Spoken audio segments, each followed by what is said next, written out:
billed for more water and have high revenues for that period. We also have high expenses because we had to buy significantly more water from Andover. Going into 2009, we're assuming it's an average year. We don't know, demand's going to be up or down, but this was a high expense year as well. We also We're have the expecting less usage, we're expecting less usage is what you're saying. I just exactly, wanna make which is sure why that's you're clear. seeing the projected Yeah. revenue drop significantly from Right. one year to the next two. Right, exactly, okay. Less percentage of Andover water, smaller percentage of Andover Right. water. This analysis, Mark, takes the last 3 years and takes the average. That's how the estimate. That's what I wanted to know, thank you.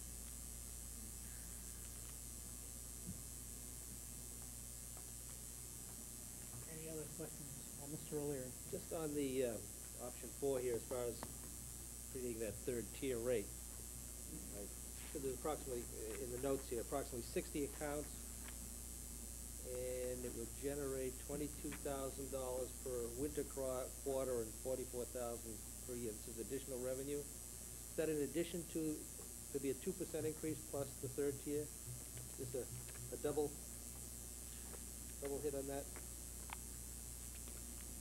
And again, most of those accounts are commercial accounts. I know you said often where Teradyne is a huge user, but what other types of businesses? Restaurants?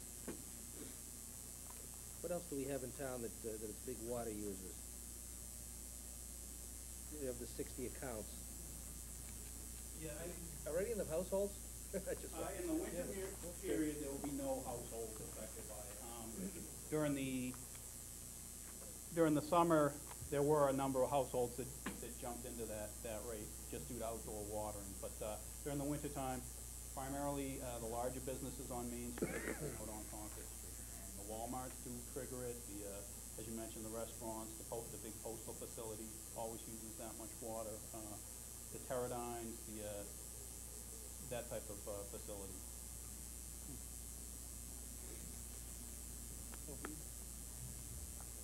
Answer your question, Steve? Yeah, I'm wondering if it's gonna trigger any other effects on the consumers or, Well, but they, you know. I look at it as from a usage point of view, 2% increase is just a modest increase. And we have been, and we now are playing catch-up. And assuming that this does the catch-up, it means that we start to generate capital next year, which is certainly needed to make improvements to the water system, or we're out again borrowing and raising the debt figure. How much, just projecting out, say 5 years, what type of a surplus are we looking at? And will we be talking about a rate stabilization at that point? Or are we, do we have a goal of a surplus amount? When we're looking to cap that? The answer is $500,000. We're looking to build a surplus each year at $1,000 when the finance department closes the books, and the retained earnings for that year will accrue over the 5. We would expect to have $500,000. And that would be that's a good goal, because then you can look at your capital over that same period, larger capital, or debt retirement, and forecast, and be able to go out that far and then start to forecast what we assume or expect the rate to be over those years. This would help us to do a more proactive forecasting than the reactionary.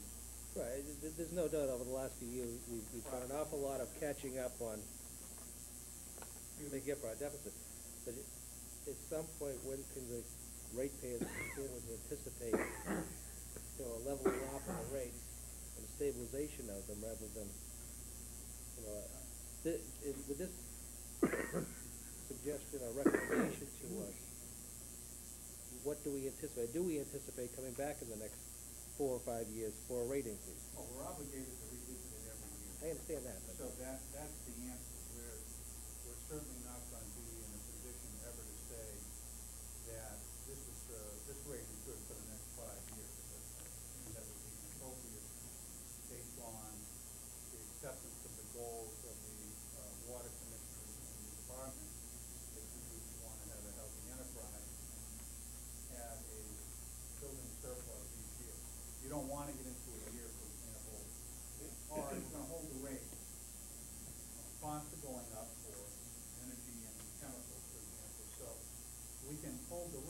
we're not gonna be able to build a surplus that year. That would be Or an as error. quickly.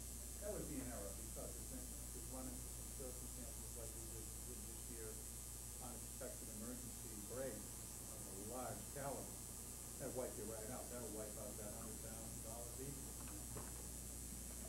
I guess It's a that. long way to answer your question. No, and I guess in anticipation of that, in other words, things happen, unanticipated breaks and things of that nature, which are of major consequence and expense, which now we go out and we borrow, we then have to catch up and pay for it again.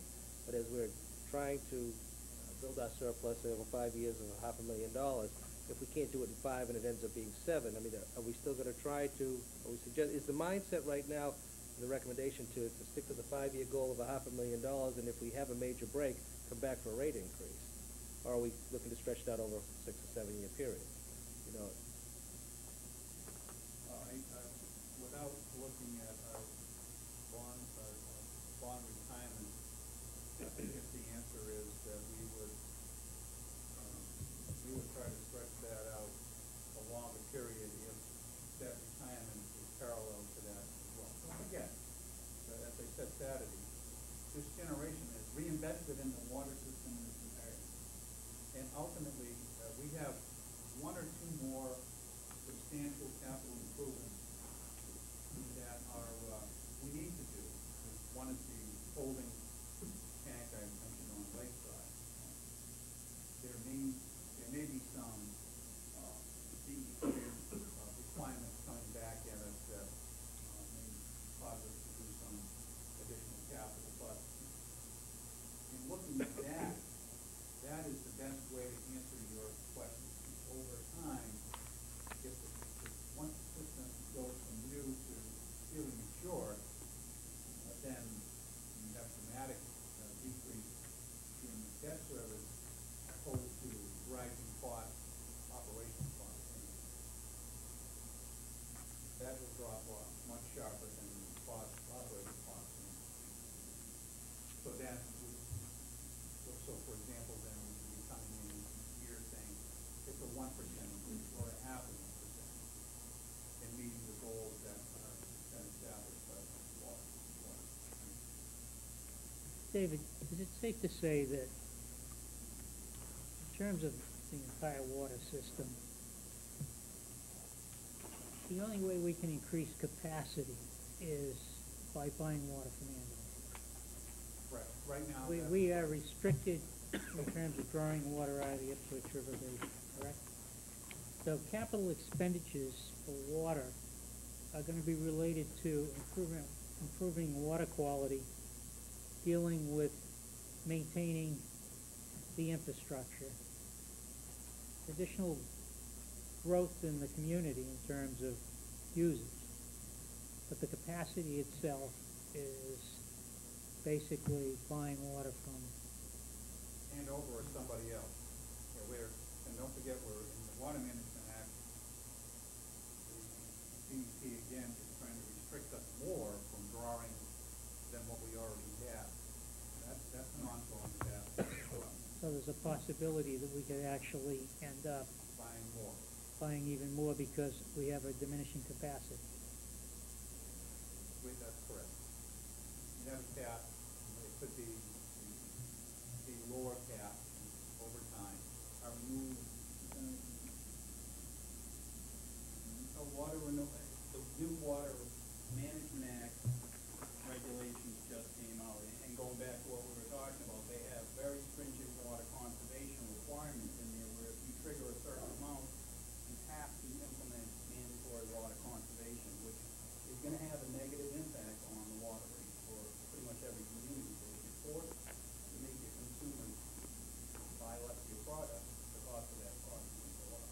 Now, we've fought that very strongly in the past, but basically been included now in everybody in the state's position to do conservation requirements, which it could be a cost for us if we get into that restricted. Any other questions from the board? Phil?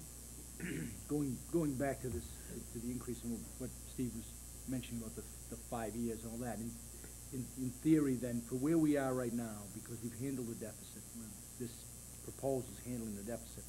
We're really talking about the only increases in the reasonably future years would be increasing costs, fuels and added, those kind of costs, right? But other than that, we've taken care of all the other problems, and we're not expecting, I mean, I know you can't predict what's gonna happen over the next 5 years, but at least theoretically, we've reached a point of stability here with these rates, except for, Notwithstanding, some emergencies right. and a couple of capital issues that we know in the next 5 years that we want to initiate.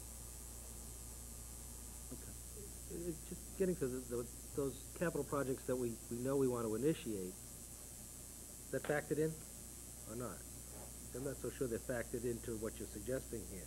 They're in the capital plan. Right, but as far as the revenue stream in order to fund that capital plan, we're hoping to do it out of, It is for, it would be for this year. As we get into April and October town meeting. With no funding source right now. Is that what we're saying? water Water. revenue. The debt service, so it's bonding. So it has been taken into consideration is the point we're making. Yeah.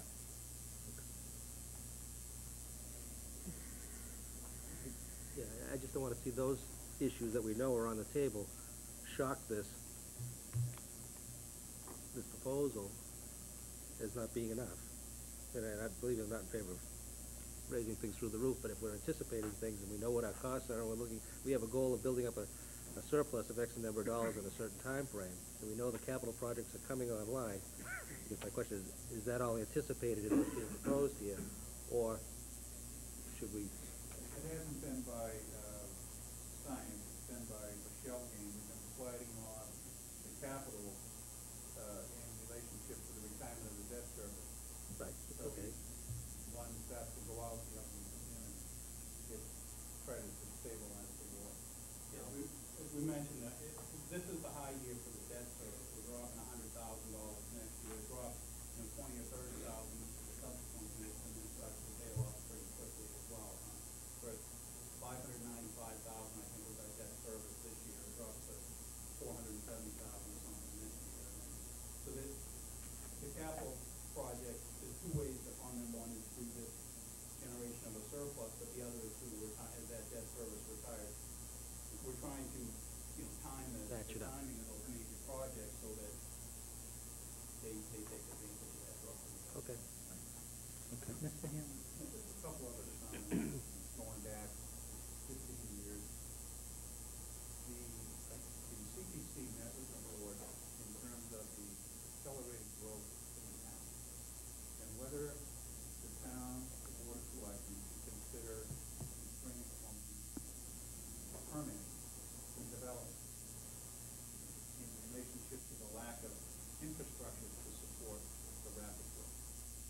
And the board at that time gave the green light and said to the CPC, we do not want to put any constraints. It's an open door. If you want to come into Northwest, they can come. And that was the impetus for the water department to have an aggressive capital plan to stay parallel with that growth. And for the most part, we were either at or behind the curve in terms of having adequate water supply until these last few years, getting that third tank and having equal pressure throughout town, to include a fire, so that we can feed the homes